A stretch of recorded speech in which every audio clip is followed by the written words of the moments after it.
Hello friends, అందరికీ నమస్కారం. Telugu life story వింటున్న ప్రతి ఒక్కరికి మనస్ఫూర్తిగా థ్యాంక్ యూ సో మచ్. అలాగే విశ్వానికి కృతజ్ఞతలు. మనీ మంత్ర 2 సబ్జెక్ట్ 9. ఏదైనా మనకు అలవాటు అయ్యేంత వరకు నిత్య క్రమంగా చేస్తాం. దీనివల్ల అభ్యసనం ద్వారా చేసే పని వంట పడుతుంది. ఒక్కసారి గనుక మీకు ఎక్కితే ఇక జీవితాంతం మిమ్మల్ని వదలదు. ఒక పుస్తకంలోని పద్యాన్ని పదే పదే అభ్యాసనం చేసినప్పుడు పద్యం మాత్రం పుస్తకంలోనే ఉంటుంది, కానీ అది మీ మనసులో కూడా ముద్ర అవుతుంది. అంటే దైవత్వం అదైవత్వం అయ్యింది. అలాగే మీరు కంటితో చూసిన ప్రతిదీ ఇదే కోణంలో నిర్వచించబడుతుంది. కావున ఇక నుండి డబ్బు, సంపద, ఐశ్వర్యాన్ని చూడటం మొదలు పెట్టండి. అవి రెట్టింపు అవుతాయి. ఇప్పుడు మీ మనస్సులో ముద్రితమైన వాటిని పదే పదే ఊహించడం మొదలు పెట్టండి. మీరు ఎంత రెట్టిస్తే అంతకు వేల రెట్లు పెరిగి విశ్వం ద్వారా మీకు అందించడం జరుగుతుంది.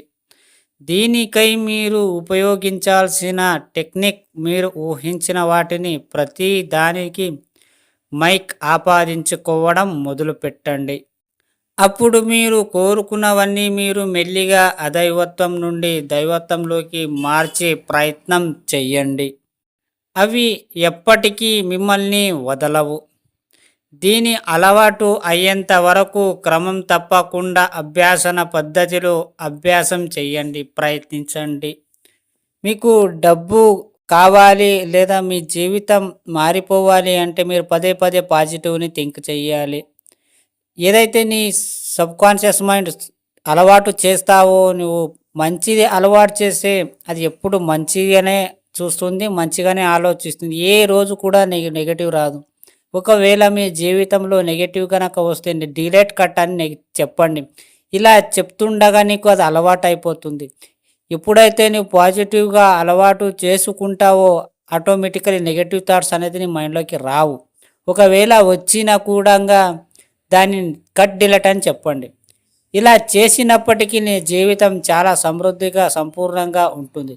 ఎందుకంటే ఎక్కడ కూడా నెగటివిటీ నీ మైండ్లోకి రాకూడదు.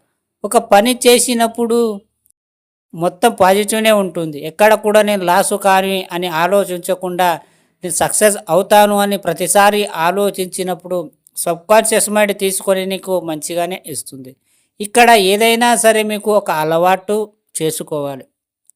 మీకు డబ్బు, సంపద, ఐశ్వర్యం మీకు గుర్తుండాలంటే ఒక రోజుకి మ్యాక్సిమం ఒక 10, 20, 30 సార్లని అనుకుంటూ పోతే 15, 20 రోజుల్లో నీకు అది అలవాటు అయిపోతుంది.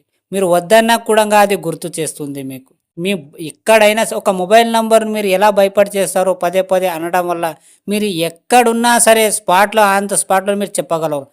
అలాగే మీ మొబైల్ నంబరు ఏదైతే మీరు మైండ్లో పెట్టుకున్నారో ఈ డబ్బు గురించి, మీ సబ్జెక్ట్ గురించి మీరు మైండ్లో పెట్టుకోండి. ఎందుకంటే మీరు ఎప్పుడు కూడా ఎక్కడైనా సరే ఈ క్వశ్చన్ అడిగినప్పుడు ఆన్ ద స్పాట్లో మీరు చెప్పాలి. అప్పుడే మీకు అది సబ్కాన్షియస్ మైండ్ తీసుకున్నట్టు లెక్క. అర్థమైందా ఫ్రెండ్స్? ఈ స్టోరీ విన్న ప్రతి ఒక్కరికి మనస్ఫూర్తిగా థ్యాంక్ యూ సో మచ్.